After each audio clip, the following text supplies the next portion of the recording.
All right. Good morning, fellow mortals. Today is Monday, and since it's a day of the week ending in Y, we are going to be translating the news. So here goes. Democrats.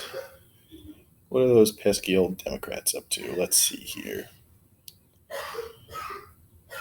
Congress faces jam-packed agenda as Democrats confront divisions over legislative ... Don't care, CNN. Democrats confront fragile majorities as Congress returns with big plans. Big plans. Don't care, NBC.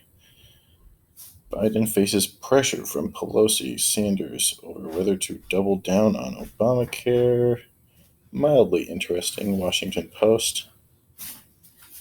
Hi, what are you doing? Shower? I'm recording a news show right now.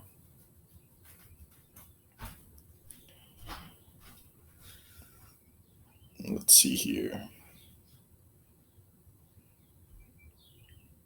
Do I want to click that Washington Post article? Let's see what my other options are.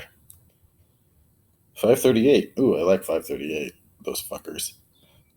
Democratic values are still under attack, even without Trump in the White House. God damn it, you fucking disingenuous fucks. Alright. The Hill. Progressives fight for leverage amid ever slimming majority. The Hill. LOL.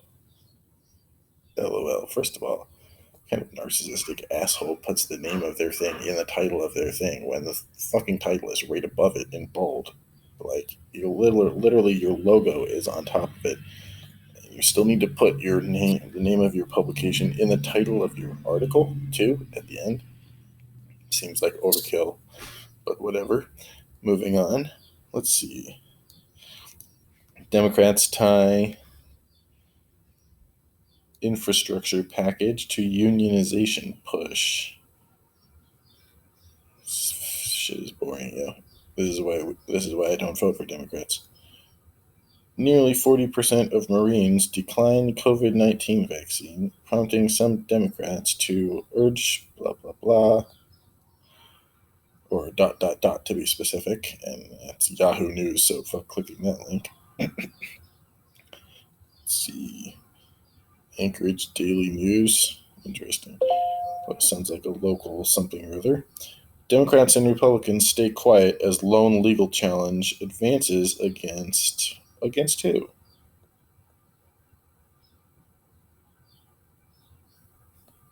Democrats and Republicans stay quiet as lone legal challenge advances against Alaska's new ranked choice voting system. What the what? That's kind of interesting. When Maine's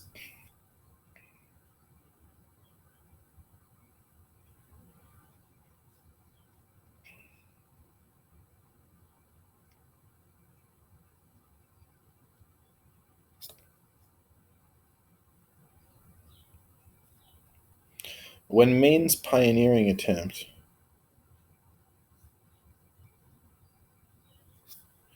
When Maine's pioneering attempt to install ranked choice voting was met with a flurry of lawsuits, Alaskans expected the same thing after voters here approved a sweeping election reform law in November.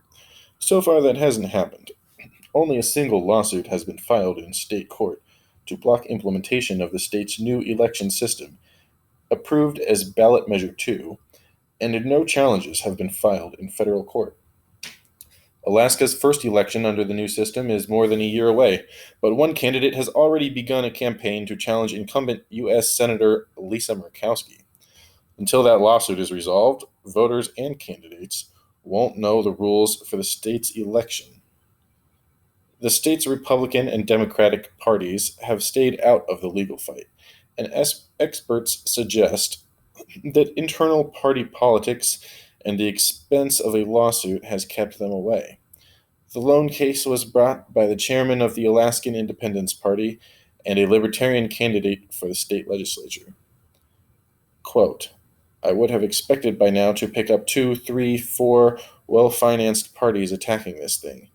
And you can see and I can see it hasn't happened, said Scott Kendall, an attorney who wrote the measure and is now defending it in court. I was totally surprised, said Anchorage attorney Ken Jacobus, who is representing the plaintiffs and has argued that parts of the measure conflict with the Alaska Constitution. Oh, fascinating. In a request for summary judgment, he said ballot measure two's ranked choice system for electing the governor and lieutenant governor amounts to a runoff election. That is illegal, he argues, because the plain text of the Constitution says that, quote, the candidate receiving the greatest number of votes shall be governor, end quote. Jacobus is unpaid and working alone. Wow. Last year, he was hospitalized for months for a condition compounded by a COVID-19 infection. Oh, shit. I was in the hospital for 10 months, and I was supposed to have died, but the Lord let me live for some reason, and this has got to be part of it, he said. The lawsuit pits him against the state of Alaska, which is representing the Division of Elections and the well-funded group that promoted the ballot measure. I feel like I'm the little Dutch boy, Hans Brinker, with his finger in the dike, trying to prevent this flood from coming over Alaska, he said. Documents filed Thursday outline a tentative schedule that calls for all sides in the lawsuit to trade written arguments before midday. After that, Anchorage Superior Court Judge Gregory Miller could hear arguments in court and render a verdict. Regardless of the result, Jacobus and Kendall said they expect it to be appealed to the Alaska Supreme Court in the fall. Alaska's next statewide election is more than 18 months away, but because of the speed with which the court system operates, there are practical deadlines if someone wants to file a legal challenge. As in zero speed. I think you probably don't have a hard deadline on a constitutional issue, said Craig Richards, a former Alaska Attorney General now in private practice. If it's unconstitutional, it's unconstitutional. That being said, there's a practical deadline that if you wait until 3 weeks before the election, the courts aren't going to be very sympathetic to you in terms of, hurrying the case along. So I would think if someone wants to get a conclusion to these answers before the next election, they would need to file fairly soon, he said. The Alaska Democratic Party stayed neutral during the campaign involving ballot measure 2, and a spokeswoman for the party declined to say whether the party would become involved with any lawsuit. Former Democratic U.S. Senator Mark Begich, who opposed the measure, did not answer a call seeking comment Thursday. The state Republican Party contributed to the campaign against the measure, and many Republicans voted against it. Bob Byrd, chairman of the Alaskan Independence Party and one of the plaintiffs in the lawsuit, said he believes there is broad support in the Republican State Central Committee for joining the lawsuit. Glenn Clary is the guy who's dragging his feet, he said, referring to the party's state chairman. Fascinating. Clary said that isn't true. Very fascinating.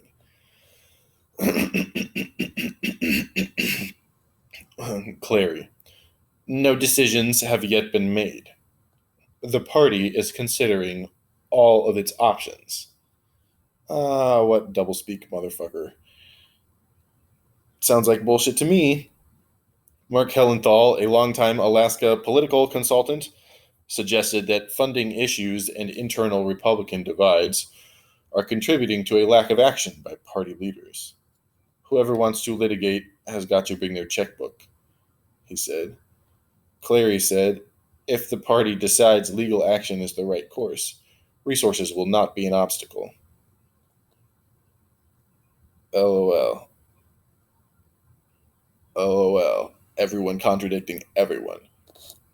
At least some of these people are lying out their ass. Hence the news article. Clary said, quote, if the party decides legal action is the right course, resources will not be an obstacle. Former state chairman Tuckerman Babcock said, volunteers and limited donations are one reason for not becoming involved. Quote, the other is, apparently, leadership is choosing not to act. Aha! The choice. The old free will. Oh, that thing people don't believe in. It's not in fashion to believe in that anymore. That's racist. Yeah, free will is racist. That's the level that we're on now, gentlemen.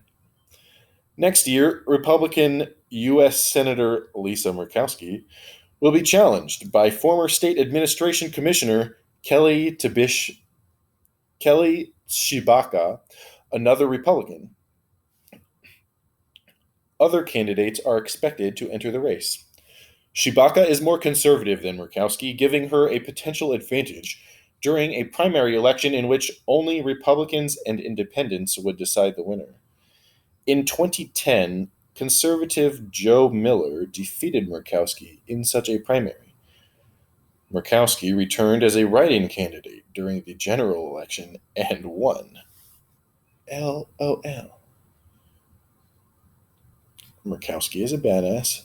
Go Murkowski. Fucking badass. Under the state's new primary election system, Murkowski wouldn't risk a repeat of 2010. All candidates will be lumped together in the primary, and the top 4 vote-getters, regardless of party, will advance to the general election, which gives her about a 0.0 repeating percent chance of not getting to the general election, which is all she cares about, which is so badass. Way to go, Lisa.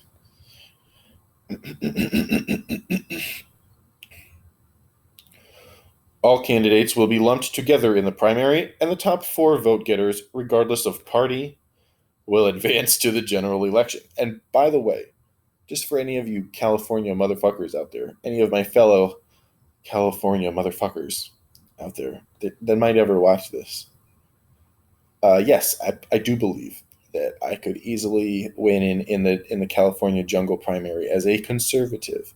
Thank you very much. Have a nice day, sir. Anyway, moving on.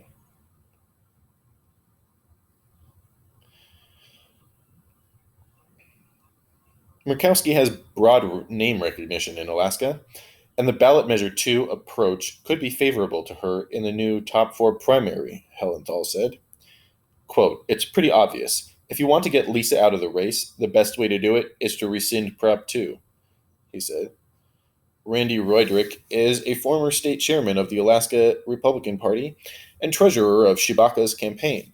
Asked about Hellenthal's comment, he said, you run a campaign based on the law that you're working with. It changes the strategy. It doesn't change the result. I think you just plan your campaign based on what the election law of the year is, he said. Yeah, well, what a shitty way to end an article. God damn it, don't you hate editors? I'm sure the original author had a better ending than whatever that nonsense was. Not even worth my time, you see. Moving on. Republicans. Joe Biden Republicans, some in GOP open to president's agenda. LOL, and I already want to click the link. After all, I am a Republican. Republicans not pleased with Trump's fiery Mar-a-Lago speech. Sounds like BS. Juan Williams. The GOP is now the party of grifters and kooks. LOL. Just wait till I show up. John Boehner on the, quote, noisemakers of the Republican Party. See, this is why people hate John Boehner. The fuck does that mean? Too vague. Should be able to tell what he's saying in the article, and the fact that I can't indicates that just this serpent-like doublespeak that he's engaged in his whole life. I'm sure. I bet you if I looked it up, I'd be right. I don't even know the man. I'm sorry in advance if I'm wrong. But I doubt I'm wrong. Republican Kelvin King to challenge Warnock in 2022 Senate contest. Okay, sounds good. Republicans are stuck with a Trump ball and chain. LOL. Heck, get bent. Washington Post. Opinion. Republicans find it cruel new culture war. Transgender rights. Oh, that sounds like a delicious minefield. And it's even the New York Times, so you know it's going to be awful. Just terrible. CNN. Polls show majority of Republicans mistakenly think the 2020 election wasn't legitimate. LOL. Define legitimate, asshole. Nevada Republicans vote to censure SOS Kagevsky over voter fraud allegations. Polls show a majority of Republicans mistakenly think the 2020 election wasn't legitimate. Oh my god. Wow. Did you really put that fucking article there twice? You piece of shit. Nevada Republicans vote to censure blah blah. Former GOP House Speaker John Boehner calls fellow Republican Jim Jordan a political what? No, fuck that. I'm not even going to click the link.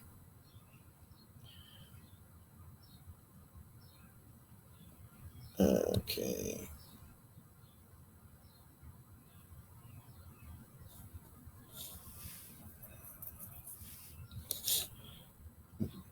This is by the AP. So you know it's going to be fucking Orwellian. Let's go.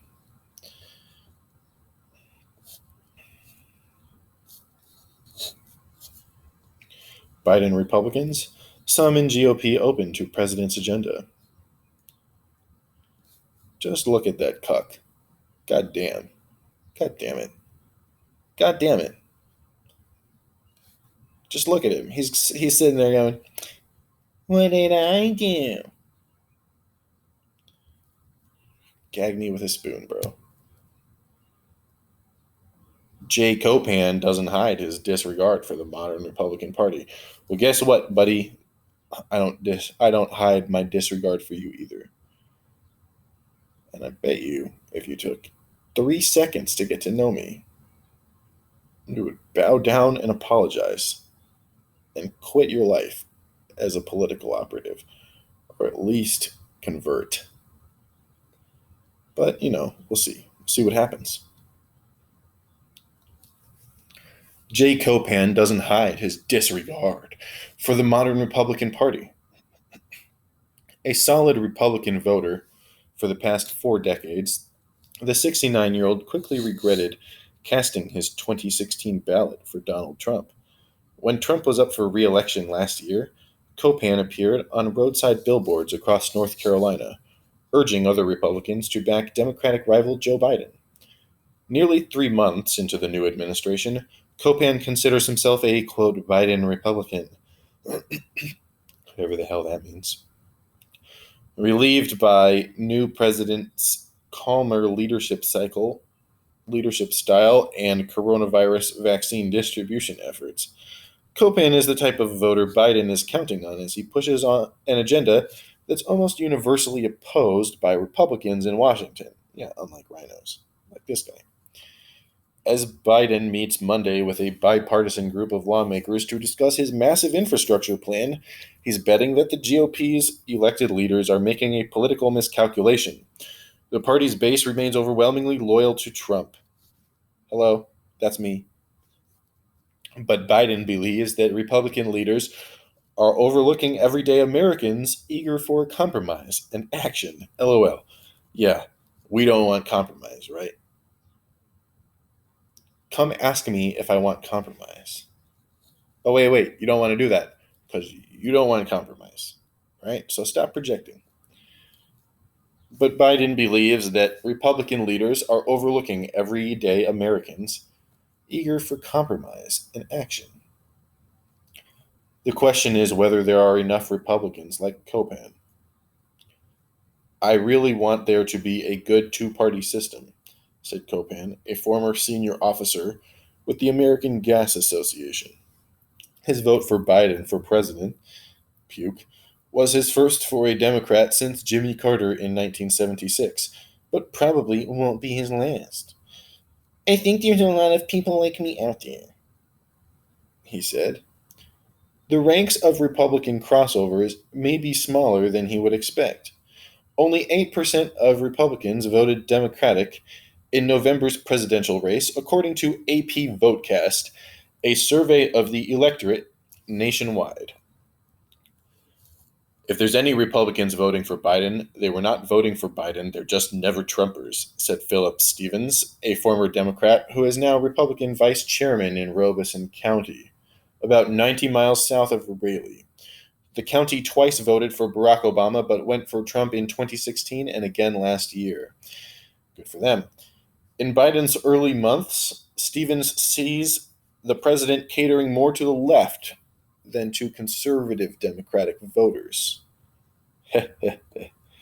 LOL. Now I feel like Jimmy Dore. What the fuck? But politically, not in terms of commentation. Or commentary, rather. During last year's campaign, Biden at times courted Republicans at the risk of alienating the Democratic left. True. Several prominent Republicans got speaking positions during the Democratic National Convention, such as former Ohio Governor John Kasich.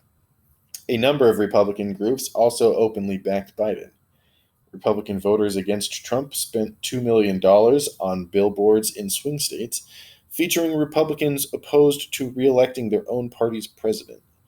That's how Copan's beaming and bespectacled image, 12 feet, 3.6 meters high, ended up on billboards with the words, "I'm conservative. I value decency. I'm voting Biden." Puke. As president, Biden has expressed openness to working with Republicans, but he also helped ram through Congress the largest expansion of the social safety net in a generation, as part of a coronavirus relief and stimulus package that didn't get a single Republican vote. Good job, lads. He's now calling for spending trillions more on infrastructure, pushing a proposal meant to appeal to people in both parties. Biden has so far enjoyed wide, relatively bipartisan support, with 73% of Americans approving of his coronavirus response and 60% approving of his handling of the economy. Still, favorable ratings don't always translate to votes. Of the more than 200 counties that supported Obama in 2012 and Trump in 2016, only about 25 went back to Biden in November. The limited crossover power is even true in places that were bright spots for Democrats. Biden flipped longtime Republican stronghold Kent County, Michigan, which includes Grand Rapids, Gerald Ford's hometown. But those gains were built more on the local electorate getting younger than any measurable surge of conservatives backing Biden. Joe Farrington ran for Congress as a, quote, working class Republican and owns a bar in Lyons, Michigan, or Lyons, Michigan, not sure, about 50 miles east of Grand Rapids in Ionia County, where Trump won nearly 2/3 of the vote. What wonderful people. During a candidates debate, he called Trump, quote, somewhat of an idiot, and finished fourth in a 5-way primary race. He says Biden is doing the right thing on infrastructure, social issues, and the environment. LOL.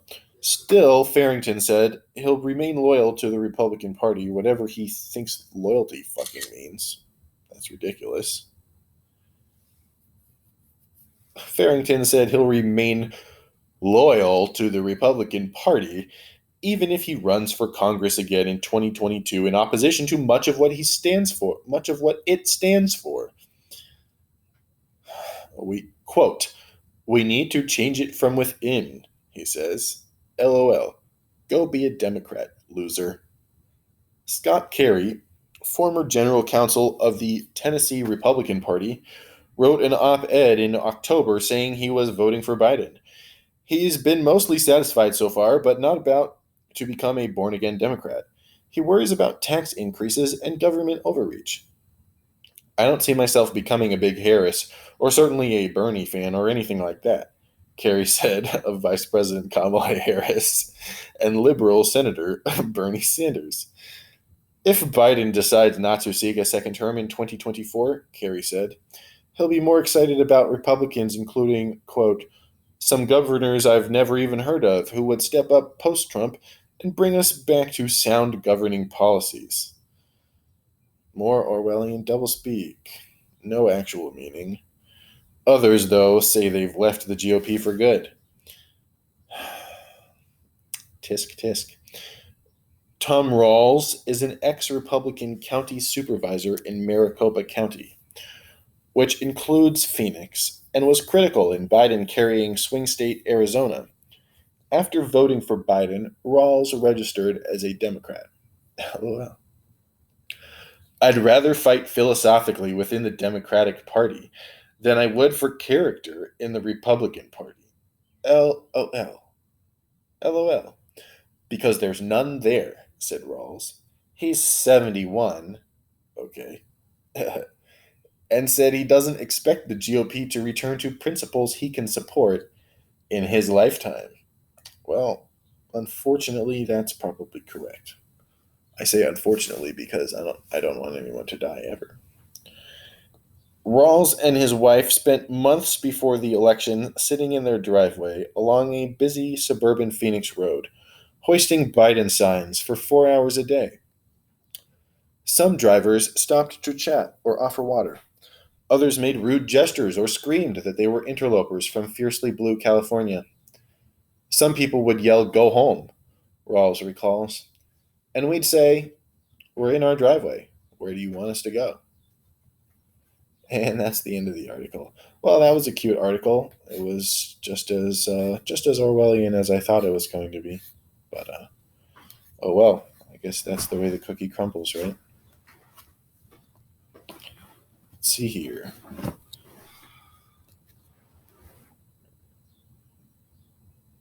Can I help you? Can you do that somewhere else? LOL.